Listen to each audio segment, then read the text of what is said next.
Hello everyone and welcome back to another DrAce video. Today we are going to be racing here in Moto 2. It's time for Australian GP and it is Phillip Island, and as you can see it is raining. It's been a while since we've raced in the wet, so I'm keen to get on with this one. We're starting for the back of the grid and of course we'll be on the 120% AI. So here we go then, guys and girls, starting from the back of the grid, waiting for the red light to disappear, and away we go.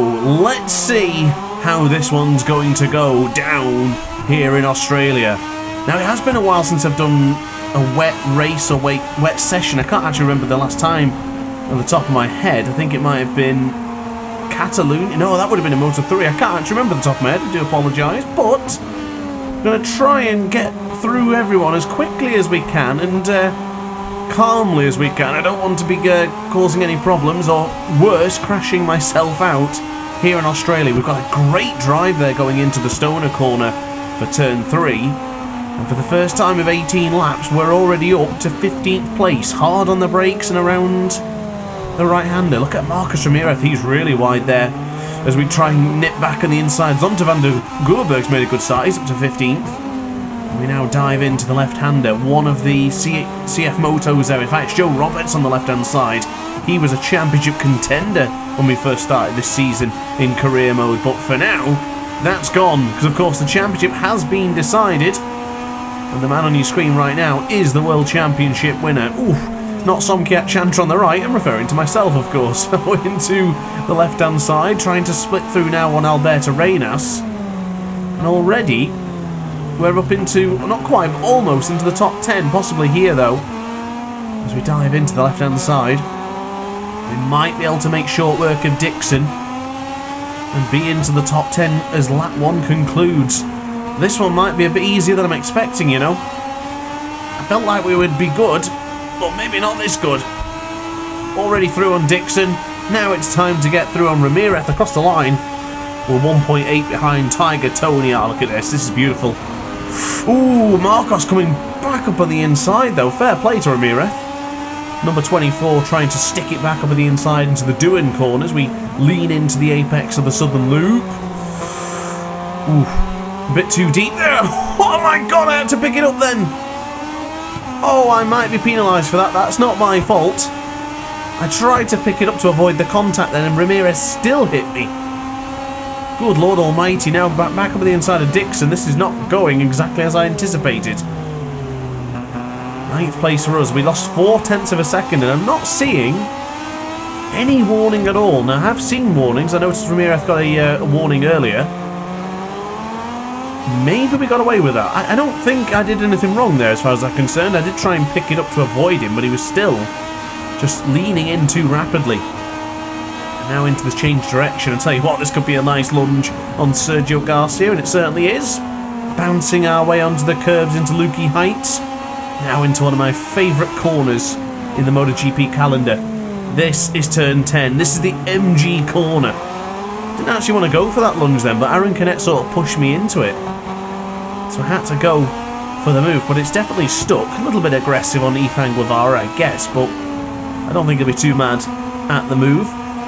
I guess now it's a case of can he catch me, as we've already built a 0.3 of a second gap from turn 10 to the start and finish straight. Across the line, it's a 37.7. What am I talking about? 37.597 here on lap 2. For the rest of them, no one got close. I don't even think anyone else was in the 37s.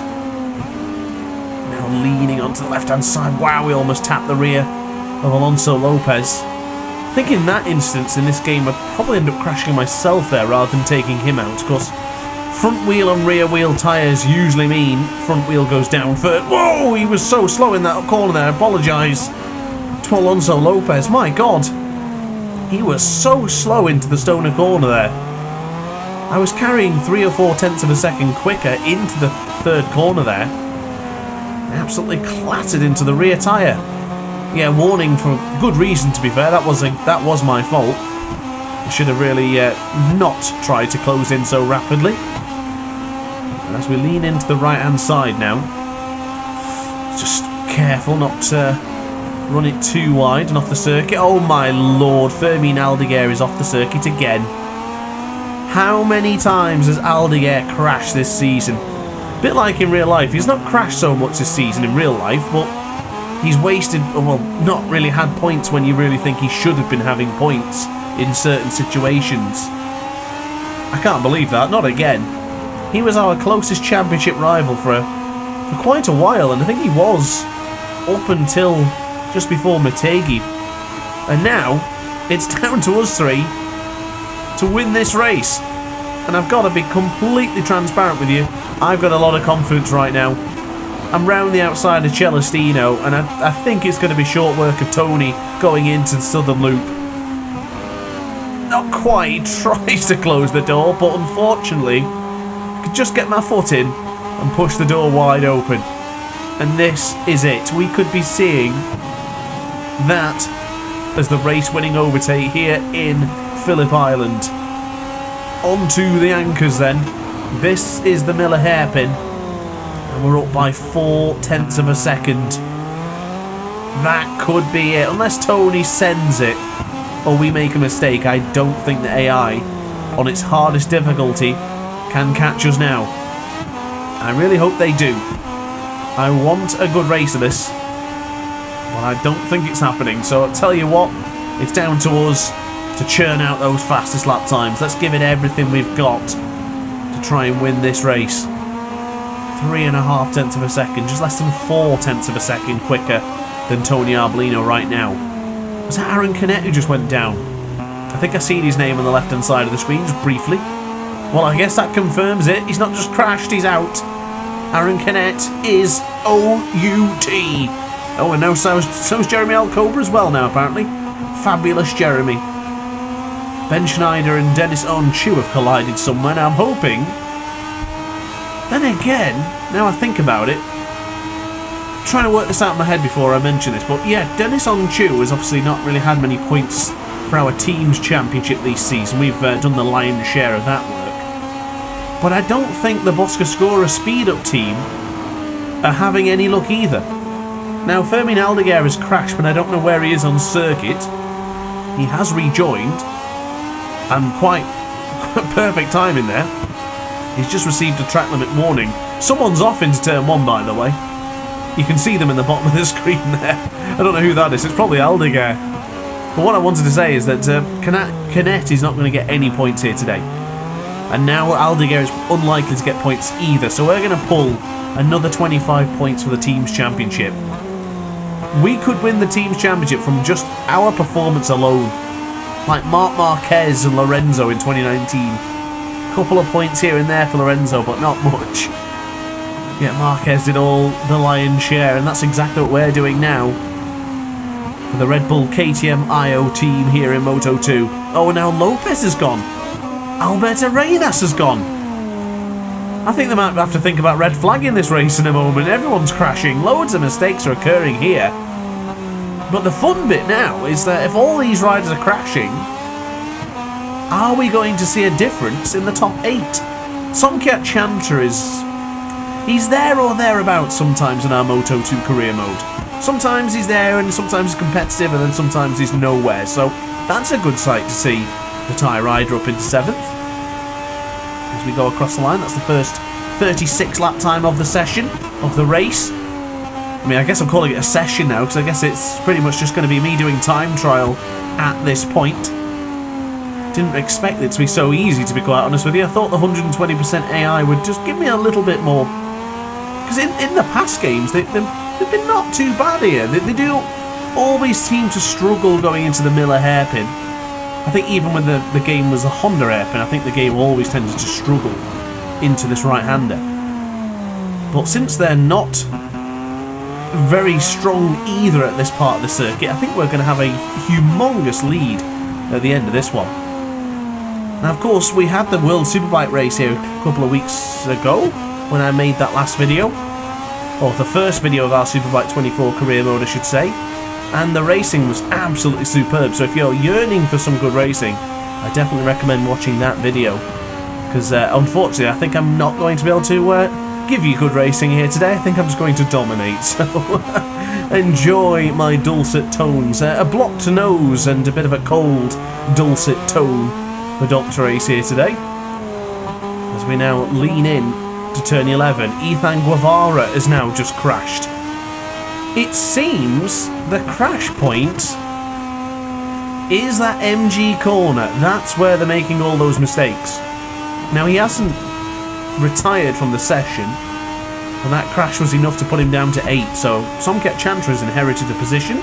He's up to 6. And right now, myself, Tony Arbolino and Vietti will be occupying this podium as our pace at the front increases each and every lap, but it might not now because I've gone wide. Not too bad. Just feel a little bit better than Superbike breaking into that corner, I'll be honest. Got a little bit difficult a few times, especially being on this curb as well. I can get away with it being on the curb here in MotoGP 24. A break just before that Motul sign, right down easy boot, kissing across the wet tarmac here in Phillip Island. 10th and a little bit more found here. So we should, in theory, be absolutely fine. 122 points clear from our nearest championship rival, Celestino Vietti. I think I remember someone in the comment section that's saying they were so many points up at this point of the circuit, at this point of the career mode. And I remember replying and thinking, I really hope that my Moto2 career mode stays competitive. And unfortunately it has not. We have been pretty much on the podium, fighting for the victory every single race, and so is Celestino if he'd stop crashing. That's a disaster again, and he is slipping down the order rapidly. Chantra's up to 5th. He might actually sneak a podium here today. If something happens to the other 3 rides ahead of him, something could happen. And I'll be honest, I don't think I'm going to make a mistake. I feel really good here in Phillip Island. I think this is one of those circuits that I feel really good at when I play the artificial intelligence in this game. Probably because they're so weak. But even when I do time trial, or any normal racing, I always feel that my lap times are strong and consistent. Yet whenever I go online and race with the aces, they're usually much faster than I am here. I did manage to get a couple of, at least one podium in our Ace Academy Championship for MotoGP 23. That was the last one I raced in. And since then, I have not really had a chance to play Phillip Island. Of course, apart from Superbike, which we won 3 of 3. So, I like this circuit. And I think even in Moto 3, we had a couple of mistakes and then I absolutely dominated afterwards. But I remember in MotoGP 23 with the Ducati in the final year of that championship in the career mode, I remember setting consistent lap times every single lap around this circuit. It's really good. I like this track a lot. And now into the right hander. This is turn 10. Our Delta is grey. Oh, it's green. We do have a chance of improving the lap time once again. Is someone going to crash into turn 10? Not this time. I think everyone's good. Oh, Dennis Foggia there. One of my favourite rides, as a matter of fact. I do hope he continues to improve in Moto2. He is looking quite good. Improving all the time with the Italtrans team.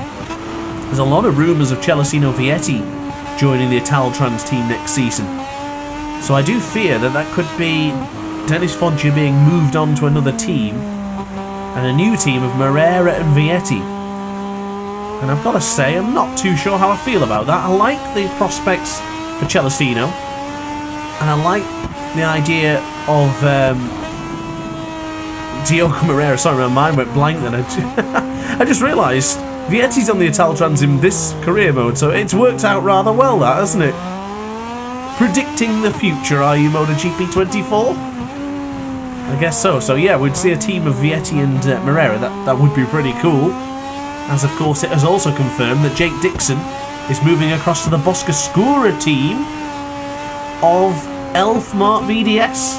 So Mark VDS moving on from the Calex and joining the Boscoscura's chassis. That could be cool to see Jake Dixon with that team and see how it pans out next season in 2025. So approaching half race distance then.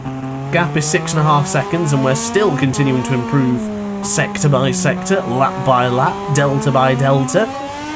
Oh my god. Tony Arbolino has now crashed. Jake Dixon has now crashed. Somcat Chantra's on the podium. I called it, ladies and gentlemen. Oh, and Tony's out. What a shocker. And we, across the line, have a championship lead of 125 points. That could be 150 by the end of this. Unbelievable. I remember in the MotoGP 23 championship at the end with Ducati, I think I ended up winning just shy of 200 points. That was the difference what the factory Ducati made in my career mode in that game. It was such an interesting career mode in MotoGP 23. The first season with the gas was, I'd say it's a struggle, but it was what was expected of a rookie. And the first couple of races were a disaster. Portimao was a nightmare. Termas de Rio Hondo was a shocker. I think they were both wet weather races as well, and wet weather racing did not go too well on MotoGP 23. But after that, we started to really get into it, and we started actually fighting for some wins. I got a couple of victories that season in the gas, and it felt like a proper rookie. The bike was underperforming, couldn't get it to do what I wanted it to do, and then the next season we moved to the factory Red Bull KTM team, and it was brilliant. Got all the way towards the end, but unfortunately I just lost the championship by binning it in Sepang. It was probably the most competitive career mode I've done, until I then decided to do the weakest move and join the factory Ducati team and then completely dominate the championship. It was a disappointment, that, because I remember we were all keen, or at least the viewers at the time, we were all keen to get onto the factory Ducati and turn around and finally beat Enea Bastianini and Pecco. Unfortunately, it just made an absolute kid's job at the easiest difficulty possible you could think of. It was so simple for us to just dominate. And I remember being really disappointed it was that case. I was loving the challenge. And I'm really hoping when we move up to MotoGP's Premier Class here in MotoGP 24 that I'll be pushed to the limits. I want a team that's weak, and I want to take them from the bottom to the top, but I don't want to do it in one season. I'll be disappointed if we just dominate. I want to keep practicing and get better and better, but we'll see. We'll definitely see. Now, in fact, speaking of getting better and better and just trying to improve, I have started doing videos on my gaming channel, which is my second DrAce channel. And if you're interested in checking out some different videos that aren't just MotoGP and racing games, then definitely head over there, because I'm trying to improve my content a little bit by just trying new things and learning what works and learning what doesn't, so I can improve the quality of the videos and improve the commentary and just have the videos a little bit more professional, let's say. So I'm trying new things and I'm working on different things. So if you want to check out that channel, please do. I'd appreciate any support, I really would. Because of course this channel being quite successful, I guess is the word I could say. I mean, I'm happy with what we've done on this channel, so I guess I'll call it successful. And where my other channel is still yet to receive that attention to detail to make it improve. I think first and foremost it starts with consistency. I've got to start doing videos on the second channel. And yeah, I'm progressing from there. So I do like a challenge. I like starting from nothing and building something up. So with MotoGP 24's, for goodness sake, Dennis Onchu's out. I thought we were going to be taking a big blow to the Boscoscuras today, but unfortunately, well, I guess it is, even if it's just me. But I was hoping for Onchu to get a good result here today. But yeah, I digress. Would like a bit of support on the second channel. So if you're into gaming and you like my content, you like the style, check it out on the second channel. I've also got a video coming Monday, which is something I have never done before. So check out that as well. So yeah, back to the action then, let's say. So in that previous lap, I did actually drop a little bit of time. For the first time, it looked like I was dropping back into the 137s. Thankfully, that wasn't the case. And here on lap 12, we're still plodding along to improve the lap times. One more sector to complete and possibly an improvement. MotoGP stewards are out for Sergio Garcia. Track limit warning for him. If he gets too many of those, he'll have to do a long lap penalty, thus meaning Somkiat Chantra could have a chance of finishing second. Do my eyes deceive me, or was that Fermin Aldeguer? When did he get back up to 5th place? How the hell's he done that? I'm quite certain he was done and dusted. I mean, he was never out, as we established earlier, but bloody hell, he's carved his way through the pack. There's no way he can finish on the podium now, surely. I mean, if you have a look at the map on the bottom left-hand corner of your screen, guys, that's your track layout. We're in the southern loop there for turn 2, crossing the sector time. There's 2 riders into turn 1, which I assume would be Garcia. Oh no, and Vietti. So there must be 3, unless... Yeah, there must be 3 riders bunched together. It's just that they're so close on circuit that it's difficult to tell them apart. And then from beyond there is probably Aldeguer, Dixon, Robertson, Guevara. So that's a pretty good fight there for 5th place. For the final couple of positions on the podium then, Somkiat Chantra's got to keep on pushing here. Otherwise he's going to lose out. They're into, I would assume, as I'm trying to bounce my eyes backwards and forwards to the action and that corner. Looks like they were in the Miller hairpin. So, wow, we are a huge gap ahead. I don't think we're going to lap anyone in this video today, but we are definitely going to be so significantly quicker than everyone else that we're going to be sectors ahead sometimes. Now, I made a small mistake there, but surprisingly, I didn't lose all that much time. Into the left-hand side, we've lost around 1/10 of a second. Ooh, this is wide, careful. Ooh, I just got on the curb ever so slightly. Tensed up a little bit for that, across the line. Another 36. Now what I want to know is if I can get into the first sector before they, well, complete the first sector before they cross the line. I don't think I can, but that's my mission for the next couple of laps. Let's see if I can get past the first split before they cross the line to start their lap time. Oh wow, we have dominated, and I once again, just in case someone tries to tell me otherwise in the comment section, this is on the hardest difficulty of the game.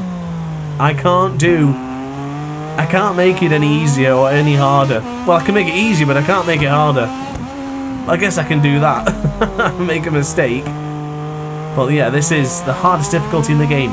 Desperate for more challenge here in MotoGP 24. Milestone never liked to give us too difficult AI, it seems. And I think the problem is that the players who beat 120% AI and probably make content or actually make it known that they beat the hardest difficulties, probably not that many.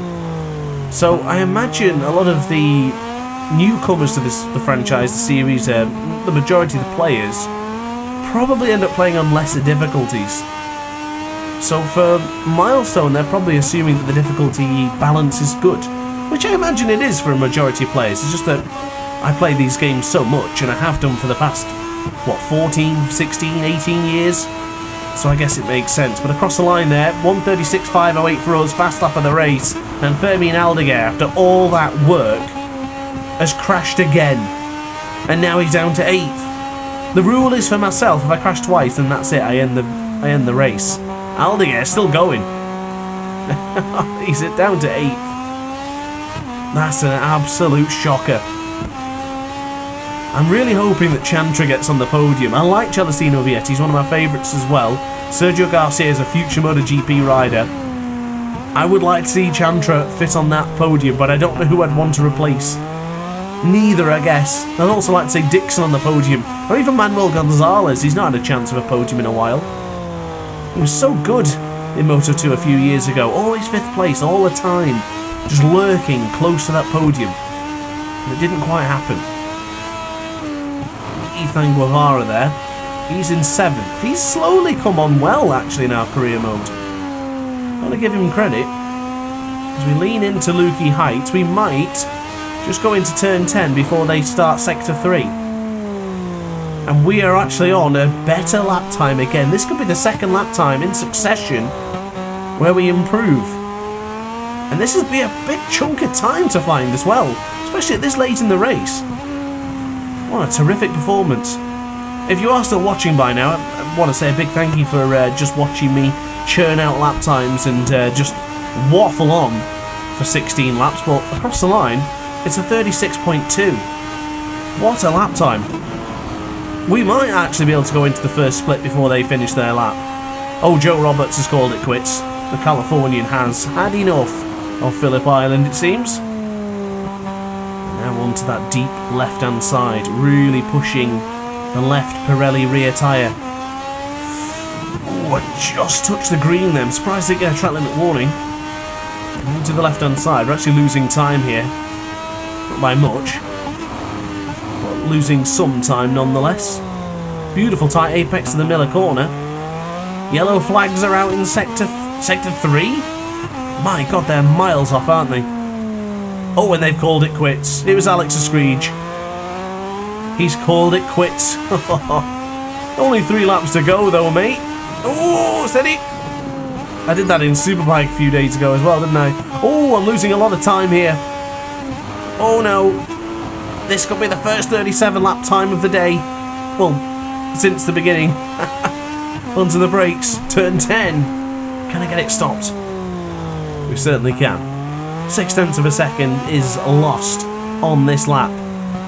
Might not be able to do my Sector 1 brilliance then. As long as we stay in the 36s, I'll be happy. If you're still watching at this point in the video and you're enjoying the content, comment 136 down below. I'll know what it means. Oh my God, Manuel Gonzalez is gone. They might have to consider ending this race here. There's been way too many crashes. The sheer amount of riders who have just binned it in this race today is unbelievable. It's beyond dangerous now, surely. I mean, we're doing alright, but we're the fortunate ones who have dominated pretty much the entire season. Garcia's across the line. Vietti now goes across the line as well, so I imagine that could be it for Somket Chantra's podium hopes. That's a shame. The only thing we can hope for now, which I do not hope for, is another rider to crash. In fact, Celestino now got through on Garcia, so they must be neck and neck on circuit. 21-second advantage. Have we dominated a race as much as this season? I know we've had some big, strong victories, but 21 seconds is huge. I mean, that's like, what, 7 long lap penalties, something like that? I could have done so many long lap penalties to just mess around with. Every lap could have been a long lap penalty for a while. That's unbelievable. We have dominated. And you know what? I've still enjoyed it. It's been fun just churning out the lap times here in Phillip Island, waffling on about everything and nothing. But I do feel a bit rough. So in one way, I think I'll be glad when this finishes. I've got a banging headache. I don't know why it's there. I'm just very congested today. My nose is running and it's a little bit... in fact, no, it's been blocked and then it's been running, so now I'm on the block stage. So I'm probably coming down with something, but 22 seconds it is then, across the line. Garcia and Vietti are actually battling now. This is the last chance for us to go into Sector 1, or to complete Sector 1 before they finish their lap. And it's going to be close across the line. Oh, they just beat me. But that's still good. I'm happy with that. If I hadn't dropped that 0.6 of a second earlier, then possibly it could have happened. But every lap time, since around lap 3, we have done the 36 consistently. I've enjoyed this one. It's felt good to do this. To just keep on pushing and churning it out. For MotoGP 25 though, I've got to see the power and the fuel come back again. Leaving it just on power setting 3 for the entire race is not as good. It's kind of cool to just change it throughout the race, just to balance it out. It brought a bit of tactic to it. Of course, nothing more tactful than just dominating a race by 23 seconds, however. We've won it by the Sergio 23 amount of time. The Belgian ace, the man who makes the helmets, of course. We'll be seeing a fresh new helmet design actually very soon, once we move up to MotoGP. I have a bike in mind which I want to choose, but it all depends what we get offered. But this is it. This is the final call then, ladies and gentlemen. For one final hurrah in Phillip Island here in the Moto2 career mode, we take victory by 23 seconds. Absolutely dominant. Oh, apparently not. It was 22.6. But there you are then, guys. Thank you very much for watching this video. I do hope you enjoyed. I will show you now who finished and who didn't. Wow. We lost 10 riders in that race. And riders there behind us by a minute. Unbelievable. Championship lead is now 118 points. That's all done and dusted. And I'll leave you now with the team's championship. Guys, thanks for watching. Like and subscribe. See you in the next video. Ciao for now. Oh, hi. Didn't quite see you there. Good to see you're still here. If this video didn't quite sate your appetite, then why not watch some more DrAce content by clicking the video shown on screen now. Furthermore, if you would like to follow me on social media, you can do so now with the links down in the description. Consider subscribing so you don't miss a single DrAce video.